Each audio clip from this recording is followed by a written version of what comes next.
Je suis une femme de 25 ans qui vivait avec mes parents, une femme de 50 ans et un homme de 55 ans.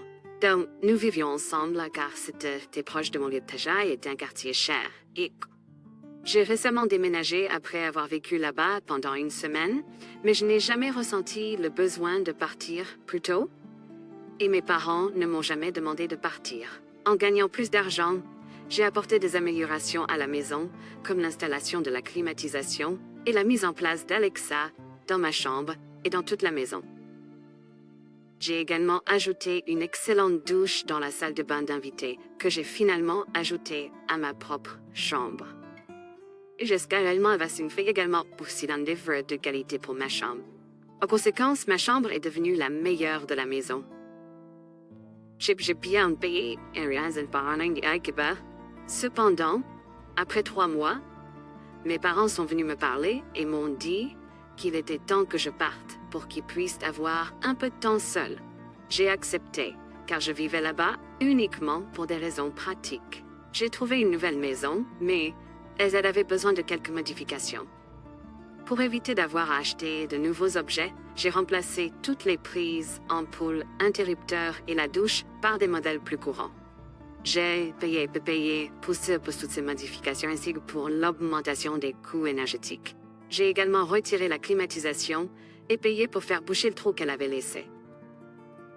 Bien sûr, j'ai également pris tous les meubles et appareils de ma chambre et les ai dispersés dans toute la maison. Mes parents ont commencé à se plaindre, disant que je n'avais tout dû enlever car ils les utilisaient quotidiennement. Ils prévoyaient de s'installer dans ma vieille chambre. Avec toutes ces modifications, ma chambre est devenue moins bien et la maison en général n'était plus aussi intelligente qu'avant. Cependant, tout ce que j'ai acheté était de haute qualité. J'ai rappelé à mes parents qu'ils m'avaient demandé de partir et que je prenais tout ce que j'avais acheté car j'en avais besoin et que j'avais d'autres dépenses. J'ai également payé le loyer de la maison et tous les objets ont été achetés par moi. J'ai également payé pour l'augmentation des coûts énergétiques. J'ai même proposé de les aider à chercher des objets similaires en ligne s'ils voulaient les acheter. Cependant, ils m'ont traité d'égoïste pour avoir rendu la maison moins bien et avoir enlevé des objets dont ils avaient l'habitude dans leur maison intelligente. Ils étaient encore plus en colère lorsque je n'ai pas laissé la télévision intelligente de 65 pouces 65 dans ma chambre comme cadeau pour eux. Je ne l'ai pas laissée car elle était neuve et chère. J'ai déjà déménagé, mais mes parents sont toujours en colère. Est-ce que je suis celui qui a tort ici? Non, je ne suis pas. L'attitude de mes parents est vraiment déplacée. Qu'est-ce qu'ils s'attendaient à ce que je fasse? Laisser tous les objets chers que j'ai achetés tout en payant un loyer, juste parce qu'ils m'ont demandé de quitter leur maison. Ce sont mes affaires, mon argent et mes règles. Je profite maintenant d'une nouvelle maison. Mes parents ont déjà gagné assez d'argent en me faisant payer un loyer, donc ils devraient être heureux que je parte et ne pas s'attendre à ce que je laisse tous mes biens derrière moi. Si j'avais loué à quelqu'un d'autre et qu'il m'avait demandé de partir, j'aurais pris mes affaires et rendu la propriété dans son état initial. J'ai fait la même chose dans cette situation. J'ai payé un loyer à mes parents. Cela fait de vous un locataire et dans ce genre de situation, lorsque vous partez, vous emportez vos affaires avec vous. Je crois que vos parents ont profité de vous jusqu'à ce que vous amélioriez la maison, puis ont décidé de vous mettre à la porte. Ils sont égoïstes de penser que vous laisseriez derrière vous les objets que vous avez achetés avec votre propre argent. Qu'ils soient couramment utilisés ou non, ils peuvent acheter leurs propres appareils intelligents et autres objets s'ils les veulent tant que ça. La télévision et les meubles semblent raisonnables, mais tu aurais dû demander à tes parents pour la climatisation. Peut-être qu'ils auraient pu te dédommager pour avoir laissé l'ancienne, ou peut-être qu'ils auraient voulu acheter leur propre unité et utiliser les trous existants. Remplacer les ampoules par des moins chères et aléatoires pourrait également ne pas être le meilleur choix, car cela pourrait être des dépenses inutiles si tes parents préfèrent d'autres types d'ampoules. De plus, il aurait peut-être été plus facile de simplement demander à tes parents une compensation pour tout ce qu'ils veulent garder et acheter de nouveaux objets. Oh mec, t'es terrible. Absolument, tu es l'idiot. Tout d'abord, tu as vécu au crochet de tes parents jusqu'à l'âge de 25 ans, puis tu as enlevé tout ce que tu avais acheté, malgré ta contribution déraisonnable à ta vie d'adulte. Je suis désolée pour tes parents. Quel dommage pour eux. Ma fille, qui a 18 ans, a récemment obtenu son diplôme d'études secondaires et j'ai accroché une photo de sa fête de remise des diplômes dans le salon. Elle prévoit d'aller au collège communautaire et vivra avec moi et son beau-père. Mon mari a récemment obtenu son diplôme de maîtrise et hier, il m'a montré sa photo de remise des diplômes qu'il avait encadré et préparé pour l'accrocher. J'ai demandé où nous devrions l'accrocher et il a dit dans le salon. J'ai suggéré de l'accrocher à côté de la photo de remise des diplômes d'amis, mais il a dit de ne pas la mettre à côté mais à la place. J'étais confuse et j'ai demandé pourquoi. Il a expliqué qu'il ne trouvait pas approprié d'avoir sa photo de remise des diplômes de maîtrise accrochée d'une photo de remise des diplômes d'études secondaires. Il a dit que les deux photos ont une valeur et un poids différents et a suggéré que je retire la photo de ma fille et accroche la sienne à la place. J'étais en colère parce qu'il refusait de laisser la photo de ma fille être exposée à côté de la sienne et pris tout le mur pour lui. J'ai refusé et nous avons argumenté à ce sujet. Il a insisté pour enlever la photo de remise des diplômes de ma fille et ne pas l'accrocher sur le même mur que la sienne, invoquant la différence de valeur et de poids des diplômes. Il pensait également qu'une photo de remise des diplômes d'études secondaires n'était pas digne d'être accrochée au mur et m'a accusé de ne pas prendre en compte ses sentiments. Finalement, il a dit que c'était irrespectueux envers lui et ses efforts et a prétendu que choisir cette question pour se disputer était ridicule. Suis-je l'idiot de tenir bon sur cette question? Non, t'es pas l'idiot. Je l'accrocherai juste au-dessus des toilettes, là où son attitude appartient. Ainsi, à chaque fois qu'il ira aux toilettes, il pourra se rappeler de son égoïsme. Il pourra se rappeler à quel point il est pompeux et idiot. J'ai aussi un diplôme de maîtrise. Je ne serai jamais aussi prétentieux pour faire quelque chose comme ça. Waouh, sa masculinité a-t-elle toujours été aussi fragile? Quel âge est cet homme? Et pourquoi pense-t-il qu'il doit rivaliser avec une adolescente? Pourquoi est-il jaloux? C'est tellement étrange. Est-il aussi un adolescent qui a tellement excellé qu'il a obtenu sa maîtrise à 18 ans? Même si c'était le cas, il n'a pas droit de retirer la photo de Tef pour la remplacer par la sienne. Il a l'air d'un idiot total. Si tu obtiens un doctorat, accrocheras-tu sa photo de maître dans le placard ou le sous-sol? Bien sûr qu'il fait une crise géante, et à juste titre. Dis à ton mari que, depuis qu'il a obtenu son diplôme de maître, il est temps de grandir et de reconnaître que d'autres personnes ont des étapes importantes dans leur vie aussi, et que le poids et la valeur de telles choses ne sont pas à sa discrétion. Quelque chose que, tu sais, la plupart des gens qui ont obtenu leur diplôme de l'école primaire ont appris. Ton mari vient de te dire que ta fille et ses réalisations n'ont aucune importance pour lui et qu'elle est tellement en dessous de lui qu'elle n'est pas digne de partager l'espace mural avec les siennes. Qu'obtient-il? Cependant, je parie que c'est pas le premier drapeau rouge. Accroche une copie de la demande de divorce à côté de sa photo. Mon fils de 18 ans, Eric, vient de terminer ses études secondaires. Je suis très fière de lui car il a un TDAH et l'école a toujours été un défi pour lui. Mais il va à l'université et ce n'est pas elles ont toutes les deux des enfants du même âge qu'Eric. Eh bien, je me suis excusée pour aller aux toilettes et juste avant de retourner dans la pièce, j'ai entendu l'une d'elles dire que je devais être tellement déçue par Eric. Déçue parce qu'il n'étudie pas le droit ou la médecine, etc., comme leurs enfants. Cela serait ma liturgie, continuait Kitty. Elles ont continué à parler de comment nous avons à peine obtenu notre diplôme, et puis elles ont fait quelques blagues étranges sur le fait que Eric suivrait probablement mes traces et épouserait une riche dame plus âgée. Enfin, elles ont parlé de la réputation de mon fils et ont ri en disant qu'il se soucie plus de son apparence que de son avenir, tout comme sa mère. C'est beaucoup blessé. Je dévastais non seulement elle m'insultait, mais aussi mon fils. Je suis entrée dans la pièce et elles se sont tues, mais ont agi comme si elles ne parlaient pas de bêtises. Alors je n'en ai pas parlé et j'ai simplement décidé de ne plus jamais traîner avec elles. Mais quand je suis rentrée chez moi, mon mari m'a demandé s'il y avait quelque chose qui n'allait pas. Et j'ai commencé à pleurer et je lui ai tout raconté. J'étais amie avec elle depuis un an. Et bon sang, je sais même pas. Il était vraiment en colère. Il les avait invités, ainsi que leur famille, à faire un court voyage de 2 jours, et il a appelé leur mari et annulé. Quand ils ont demandé pourquoi, il leur a dit qu'il n'allait pas payer pour qu'ils viennent. 2 méchantes filles ont insulté sa femme et son fils en vacances. J'ai reçu un appel d'elles et elles étaient très bouleversées. Elles ont exigé que je convainque mon mari de reconsidérer sa décision et ont prétendu qu'elles plaisantaient parce que leurs enfants étaient excités pour le voyage.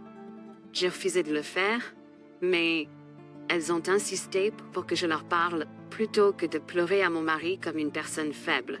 J'ai tenu bon et elles ont répondu « C'est exactement pour ça qu'on déteste ». Puis elles ont ajouté « Attends, tu vas encore pleurer à ton mari ?» Ce commentaire m'a blessée et maintenant je remets en question si j'ai eu tort de ne pas être honnête et de pleurer à mon mari, à la place. Ma sœur est d'accord pour dire que j'aurais dû gérer ça moi-même et que j'ai été trop loin en impliquant mon mari. Mais c'est ma sœur, je lui raconte tout. Beaucoup de mes anciens amis ont également fait des commentaires similaires à mon sujet et à celui de mon mari. Après un certain temps, on commence à se demander s'il y a un problème. Mais je sais que ce n'est pas le cas. Je plaisante et l'excuse universelle de chaque harceleur. Tu ne leur dois rien. Ils se fichent d'être de vrais amis pour toi. Ils sont seulement préoccupés par le fait de manquer le voyage et leur réputation. Dans un mariage sain, tu devrais tout partager avec ton conjoint. Ces filles sont clairement jalouses de mon mari. Remarque comment toutes leurs insultes et plaintes tournent autour de mes interactions avec lui. Elles sont juste en colère que j'ai un partenaire soutenant et qu'elles aient été exposées. Elles ne peuvent plus profiter de mon mari. Ces filles ne sont pas mes amies. Qui se soucient de ce qu'elles pensent? Elles ont insulté mon fils et m'ont traité de profiteuse. Et alors? Elles ne s'attendent pas à ce que je dise à mon mari. Elles veulent juste que mon mari fasse des choses pour elles. Peu importe que je me confie à mon mari à propos de ces personnes horribles. C'est mon partenaire. Je devrais juste les bloquer et ne plus jamais penser à elles. Je suis un adulte et je ne comprends pas pourquoi je dois même poser cette question. Then do I speak the limit, so ne pas interagir avec des personnes cruelles et insultantes est une limite très raisonnable. Ne pas partir en vacances avec des personnes qui me détestent est une limite très raisonnable. Je n'ai pas à justifier ma communication avec mon mari à qui que ce soit, surtout pas à ces intimidateurs immatures ou à ma sœur qui colporte et ne me soutient pas. Mon père biologique a découvert que ma mère avait eu une liaison avec son frère il y a de nombreuses années alors qu'ils étaient encore ensemble. Il est devenu suspicieux et a mis la pression sur tous ses enfants pour qu'ils fassent un test ADN. J'étais le seul des 4 à ne pas être biologiquement lié à lui. Cette révélation a grandement affecté ma relation avec mon père. Je lui rendais visite tous les week-ends, mais après les résultats du test, il a arrêté de me permettre de le faire. Il donnait de l'argent à ses autres enfants. Mais pour moi, il ne donnait que ce qu'il était légalement obligé de donner.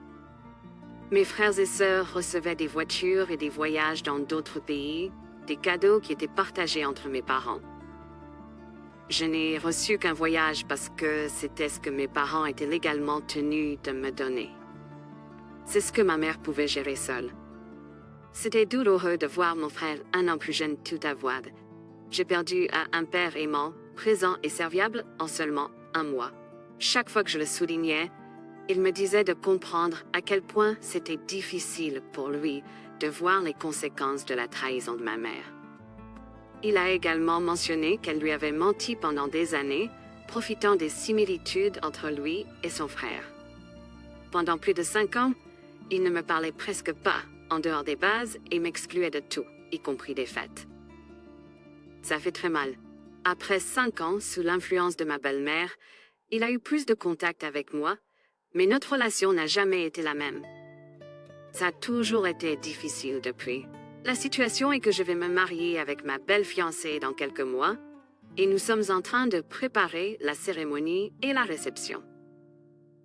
Mon père a insisté pour donner beaucoup d'argent pour aider, et bien que je ne voulais pas, j'ai accepté, à condition qu'il n'y ait pas de conditions attachées. Cependant, je crois qu'un de mes frères a découvert que mon père ne me conduirait pas jusqu'à l'hôtel, et il a eu une crise de nerfs. Il a dit que c'était notre moment, comme nous l'avions planifié quand j'étais plus jeune, et que c'était son rêve de conduire sa seule fille jusqu'à l'hôtel. À un moment donné, il a même mentionné aider pour la fête, ce qui m'a déclenché. Je lui ai dit qu'il avait renoncé à ce droit en me mettant de côté pendant 5 ans pour quelque chose dont j'étais pas coupable, donc je préférais y aller seule. Il a alors commencé à dire que je devrais comprendre ses sentiments, que c'était une période très difficile pour lui et qu'il m'avait accepté. J'ai explosé, disant que je me fichais de ses sentiments parce qu'il m'avait ignoré pendant 17 ans, suite traité comme une obligation. Il avait l'air choqué et est parti. Plus tard, ma belle-mère m'a appelé, disant que j'avais brisé le cœur de mon père avec mes paroles et mes actions. Elle m'a rappelé qu'il était humain et pouvait faire des erreurs, et qu'il faisait de son mieux pour rattraper le temps perdu. Est-ce que c'est moi qui suis fautif ici? Pas du tout. Ton père a projeté ses sentiments de trahison sur un enfant innocent. Il était l'adulte et tu étais l'enfant. Oui, il souffrait, mais c'était toujours sa responsabilité, pas seulement pour les choses matérielles, mais en tant que parent et pour ton bien-être mental et émotionnel. Il a fait le choix de t'abandonner quand tu avais le plus besoin de lui. Cela a causé des dommages qui ne peuvent pas simplement disparaître parce qu'il le veut. Il ne peut pas s'attendre à récolter les fruits d'une bonne éducation quand il a été un mauvais parent pour toi pendant ces années cruciales. Les actions ont des conséquences. C'est frustrant de voir les gens ne considérer que leur propre perspective et demander des chances sans fin, sans comprendre que leurs actions ont des conséquences. Oui, ton père traversait une période difficile, mais il a activement détruit émotionnellement un enfant pour ses propres raisons égoïstes. Et maintenant, il s'attend à ce que tu sois soudainement d'accord avec lui parce qu'il traverse une période difficile. Tes propres luttes étaient le résultat direct de ses actions. Cette cloche ne fait pas un défaut. Cette cloche, c'est uniquement de sa faute et pas de la tienne. J'espère que tu auras un beau mariage et que ça ne gâchera pas tout. Quand j'étais petit, mon père a joué toutes nos économies, environ 100 000 $, dans des actions risquées qui ont été effacées en 2008, et nous avons été forcés de déménager dans une seule chambre dans une maison pour nous 3. Ensuite, ma mère est tombée dans un MLM et tu peux imaginer ce qui est arrivé. Ils ont perdu la compte pour la maison qu'ils économisaient. Je les ai suppliés de ne pas s'inscrire car j'ai vu que c'était une arnaque et je leur ai montré des preuves. Mais ils ont juste ri de moi et m'ont ignoré. Ils ont perdu environ 28 000 $ à cause de cela. Puis récemment, ils sont tombés dans une arnaque pour s'inscrire à l'université et ont perdu 32 000 $. Ils ne s'inscrivaient pas à l'université, ils avaient juste besoin d'un prêt et ont essayé de passer par un courtier privé qui leur a promis d'obtenir un prêt étudiant qu'ils pouvaient utiliser pour ce qu'ils voulaient. Je suis allée avec eux voir ce courtier et je leur ai dit que c'était une arnaque, mais ils m'ont ignoré. Donc, en gros, ils essayaient d'arnaquer le gouvernement et se sont fait arnaquer à la place. J'ai essayé de leur arracher le stylo des mains quand j'étais désespérée, mais mon père m'a crié dessus en disant que je l'embarrassais et il l'a quand même fait. Encore une fois, ils ont perdu de l'argent et maintenant ils sont sans abri car leur crédit est mauvais et ils peuvent à peine se permettre des appartements de basse qualité. Ils ne pourront probablement pas récupérer cet argent car ils ont peu de documents sur le courtier et ce qu'il leur a promis. Maintenant, ils vivent dans leur voiture et me supplient de l'argent. J'ai environ 100 000 $ d'économie, en attente pour acheter une maison. Et ils le savent, car je leur ai bêtement dit que je mettais de l'argent de côté pour une maison. Et maintenant, ils m'appellent et se présentent à mon appartement pour demander de l'argent.